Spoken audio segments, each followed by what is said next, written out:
अस्सलामुअलैकुम नाज़रीन, मैं मोहम्मद असलम हुसैन सियासत की आलमी ख़बरों में आप सबका इस्तकबाल करता हूँ। आज कई मीडिया में मुतअद्दिद रिपोर्टों के बाद जिनमें कहा गया है कि हिंदुस्तान के वज़ीर-ए-आज़म नरेंद्र मोदी नोबल अमन इनाम के लिए सबसे आगे हैं।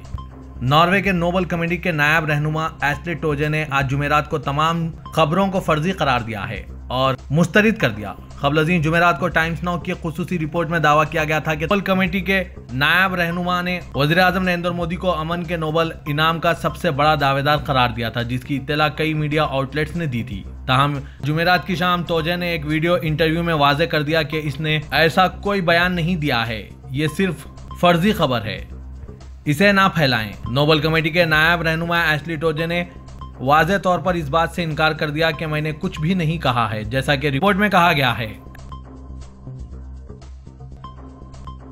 अमेरिकी पार्लियामेंट की खारिजा उमूर की कमेटी ने हिंदुस्तान में सफीर के लिए लॉस एंजल्स के साबिक मेयर एरिक गारसेटी का नाम की मंजूरी दी है। सदर जो बाइडेन ने एरिक गारसेटी के नाम की तजवीज़ कमेटी को भेजी। हिंदुस्तान में अमेरिकी सफीर के लिए कुल 52 वोट डाले गए, जिनमें से एरिक गारसेटी के हक में 42 वोट डाले गए। तमाम डेमोक्रेट्स के साथ साथ रिपब्लिकन सेनेटर्स टोडेंग और बिल हर्टी ने भी एरिक गारसेटी के हक में वोट दिया है।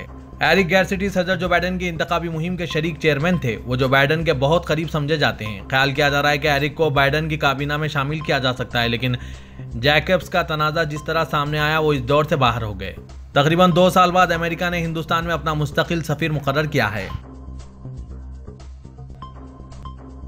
अमेरिकी वज़ीर ख़ारजा एंटोनी ब्लिंकन ने कहा है कि दुनिया भर में मुसलमानों को अक्सर अपने मजहबी अकायद की बुनियाद पर इम्तियाजी सलूक और नफरत का सामना करना पड़ता है। वज़ीर ख़ारजा ब्लिंकन ने कहा कि हर शख्स को हर जगह फ़िक्र, ज़मीर, मजहब और अक़ीदे की आज़ादी का हक़ हासिल है।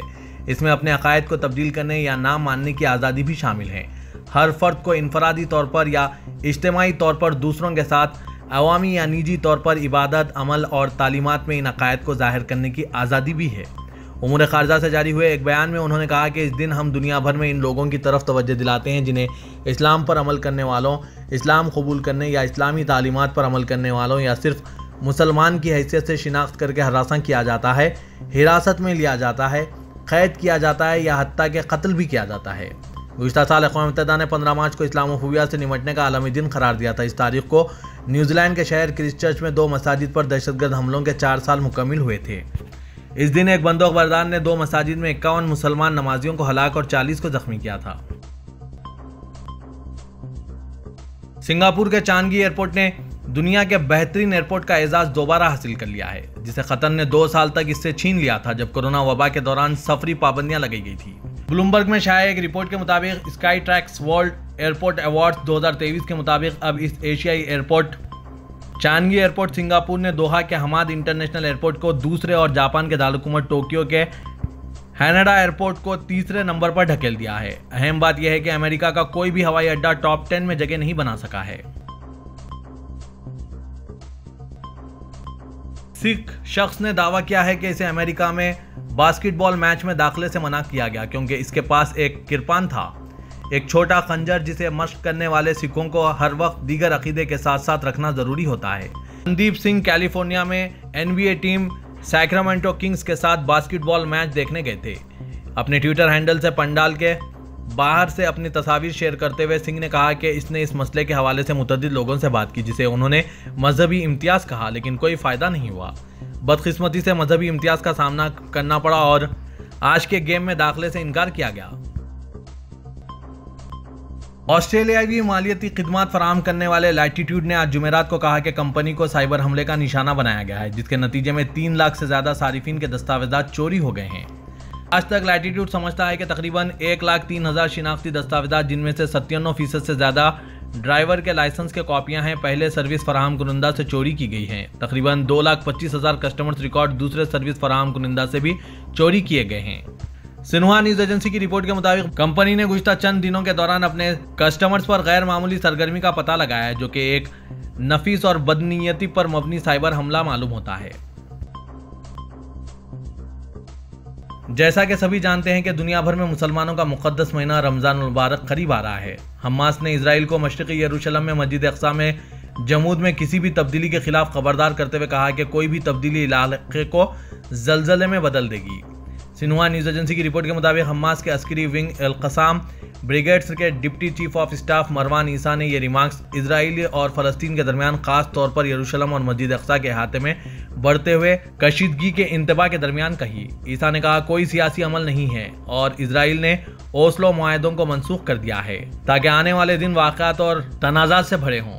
उन्होंने तमाम फलस्तीन, खास तौर पर मगरबी किनारे और यरूशलेम में मज़ामती कार्रवाइयों को भड़काने और इनकी हिमायत करने पर जोर दिया। मजीद कहा, जब बरारास्त मुदाखलत की जरूरत होगी तो हम पूरी ताकत से फलस्तीनी अवाम का दिफा करेंगे। सऊदी अरब में हरमैन शरीफीन इंतजामिया ने रमजान मुबारक के दौरान तरावी और तहज्जुद की नमाजों की इमामत का जदुल जारी कर दिया है। सबक वेबसाइट के मुताबिक तमाम आइमा के लिए तरावी, तहज्जुद और वितर की नमाजों का तयन किया गया। इंतजामिया ने कहा है कि इस साल शेख डॉक्टर अब्दुर्रहमान अल सुदैश, शेख डॉक्टर यासिर अल दोसरी, शेख डॉक्टर अब्दुल्ला अवद अल जहनी, शेख डॉक्टर माहिर अल माकिली और शेख डॉक्टर बंदर बलाला इमामत करेंगे। सऊदी पोर्ट्स अथॉरिटी मवानी ने दम्माम में वाक़ किंग अब्दुल अजीज़ पोर्ट को बहरे रूम एक्सप्रेस सर्विस से मुंसलिक किया है, जो मुमलिकत को बरसगीर पाक व हिंद से जोड़ती है। अरब न्यूज़ के मुताबिक IMX सर्विस का इंतजाम मैरी टाइम कंजोरेशन के जरिए किया जाएगा, जिसमें मलाहा, कतर, बेस्डी मैरीटाइम और दुनिया का सबसे बड़ा आज़ाद common carrier logistic company express फेडरस और यूरोप का सबसे बड़ा फेडर और मुख्तसर बहरी नेटवर्क यूनिफेडर शामिल हैं। मवानी ने एक बयान में कहा कि सऊदी अरब की नई मुतारिफ कराई गई सर्विस मुमलिकत की तिजारत के दायरेकार को वसी करने के साथ साथ बाकी दुनिया के साथ इसके समंदरी राब्ते को बढ़ाने के लिए तैयार हैं। अमेरिकी अखबार वॉल स्ट्रीट जर्नल ने अमेरिकी और सऊदी हुकाम का हवाला देते हुए कहा कि चीन की सालिसी में हुए सऊदी अरब के साथ सिफारती ताल्लुकात की बहाली के मुआहदे में ईरान यमन में अपने इत्तेहादी हवसियों को असलाह की फराहमी रोकने पर आमदा हो गया है। अरब न्यूज़ के मुताबिक तेहरान के इस इक़दाम से यमन में अमन के हुसूल के लिए नई कोशिशों में तेज़ी आएगी, क्योंकि यह अस्करी गिरोह यानी हवसियों पर तनाज़े के खात्मे के लिए किसी मुआहदे तक पहुँचने के लिए दबाव डाल सकते हैं। हवसियों की जानिब से कशीदगी में कमी और जंगबंदी में तोसी के मुतालबात को मुस्तरद करने के बाद गुज़िश्ता साल अक़वाम मुत्तहिदा के ज़ेर-ए-तमाम यमन में जंगबंदी सिर्फ 6 माह तक जारी रही। तेहरान अवामी सतह पर इस बात से इनकार कर रहा है कि वो हवसियों को असला फराहम करता है, लेकिन अक़वाम मुत्तहिदा के मुआयनाकारों ने जितनी भी असला की खेप पकड़ी है, इनका ताल्लुक ईरान से है। वॉल स्ट्रीट जर्नल के मुताबिक गुज़िश्ता हफ्ते सऊदी अरब और ईरान की जानिब से सिफारती ताल्लुकात के बहाली के मुआहदे के बाद दोनों ममालिक के हुक्काम ने कहा है कि ईरान हवसियों पर सऊदी अरब पर हमले रोकने के लिए दबाव डालेगा। चीन के ताउन से मुमलिकत और ईरान के दरमियान मुज़ाकरात से मुतालिक मालूमात रखने वाले ज़राए ने तस्दीक की है कि दोनों ममालिक के दरमियान मुआहदा 2021 में इराक़ में शुरू हुई बातचीत का तसलसल है। अरब न्यूज़ के मुताबिक मुज़ाकरात में चीन के किरदार से मुतालिक ज़रिए ने इंकशाफ किया है कि सदर शी जिनपिंग ने सऊदी अरब और ईरान के दरमियान तनाज़े को हल करने के लिए पुल का किरदार अदा करने की ख्वाहिश जाहिर की थी। सदर चीन ने अपने इस ख्वाहिश का इजहार गुज़िश्ता साल दिसंबर में दौरे रियाज के दौरान किया था और वली अहद शहज़ादा मोहम्मद बिन सलमान ने इस इक़दाम को खुश आमदीद कहा था। सऊदी ज़राए ने बताया कि दोनों ममालिक के दरमियान बीजिंग में 3 बुनियादी निकात पर 5 रोज़ तक दिन रात जारी रहने मुज़ाकरात के बाद जुम्मे के रोज़ ब्रेक थ्रो मुमकिन हुआ।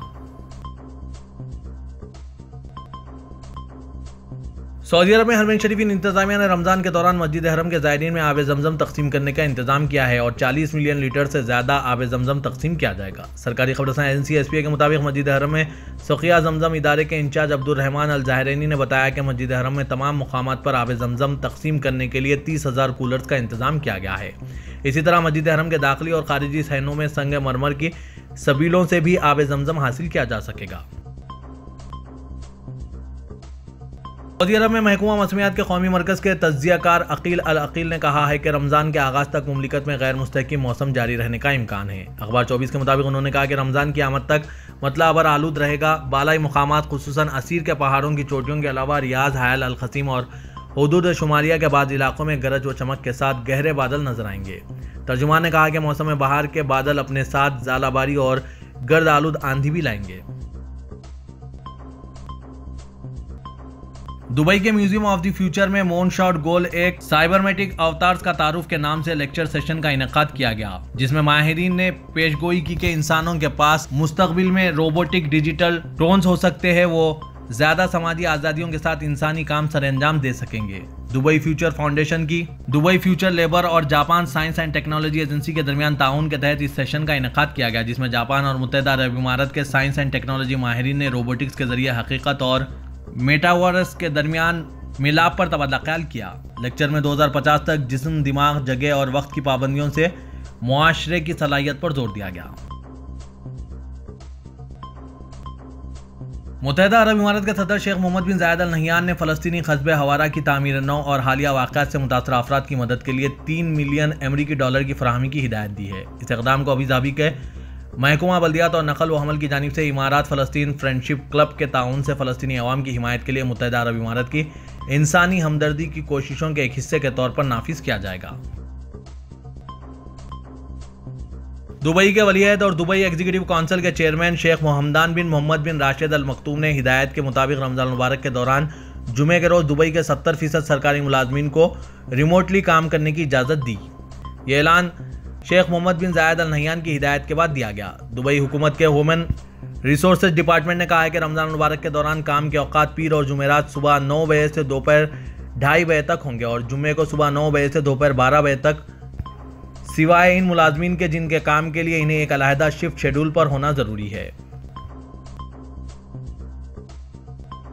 रियासतों की तंजीम के इजलास के आगाज पर सदर अर्दगान ने शरीक सरबराहान मुमलिकतों के साथ एक इजलास मुनक़िद किया। इजलास के मुनक़िदा हॉल में 16 अदद तुर्क रियासतों के परचम लहराए गए। इफ्तिताई तकरीब से खिताब में सदर अर्दगान ने कहा कि जल्जलों के बाद सबसे पहले तुर्क वसती रियासतों ने हमारी खबरगिरी की और इमदाद पहुँचाना शुरू की। हमारी कौम ये एहसान कभी नहीं भूलेंगे। पाकिस्तान में तोशाखाना केस में इस्लामाबाद की मुकामी अदालत ने पाकिस्तान तहरीक इंसाफ के चेयरमैन और साबिक वज़ीर-ए-आज़म पाकिस्तान इमरान खान के वारंट गिरफ्तारी मुअत्तल करने की दरख्वास्त खारिज करते हुए इन्हें गिरफ्तार करके 18 मार्च को अदालत में पेश करने का हुक्म दे दिया है। आज जुमेरात को district and session court Islamabad में तोशाखाना केस की समाअत एडिशनल सेशन जज जफर इकबाल की अदालत में हुआ। इमरान खान की जानिब से इनके वकील ख्वाजा हारिस अदालत में पेश हुए। अदालत ने अपने तहरीरी फैसले में कहा है कि दरख्वास्त गुजार ने लाहौर में अमन व अमान की सूरत हाल पैदा की। ऐसा रवैया अदालत के लिए किसी तौर पर भी काबिल कबूल नहीं। इस सूरत हाल के बाद इमरान खान किसी उमूमी कानूनी रिलीफ के मुस्तहिक नहीं। इन्हें अदालती कार्रवाई की खिलाफ वर्जी पर ज़ाती तौर पर पेश होना पड़ेगा। पाकिस्तान के वज़ीर-ए-आज़म ऑफिस की जानिब से कहा गया है कि पाकिस्तान का एटमी और मिसाइल प्रोग्राम मुकम्मल तौर पर महफूज है और इंटरनेशनल एटॉमिक एनर्जी एजेंसी के डायरेक्टर मामूल के दौरे पर पाकिस्तान आए थे। जुमेरात को वज़ीर-ए-आज़म ऑफिस की जानिब से जारी बयान में बताया गया है कि सोशल मीडिया पर इंटरनेशनल एटॉमिक एनर्जी अथॉरिटी के डायरेक्टर जनरल राफेल मरियानो ग्रूवस के दौरे के हवाले से मुनफी बातें गर्दिश कर रही है और कुछ बयानात, प्रेस रिलीजेस और सवालात सोशल और प्रिंट मीडिया में उठाए गए हैं और इसको मनफी अंदाज में पेश करने की कोशिश की गई। बयान में वजाहत की गई है कि IAEA के डायरेक्टर पुरअमन एटमी प्रोग्राम के सिलसिले में मामूल के दौरे पर थे।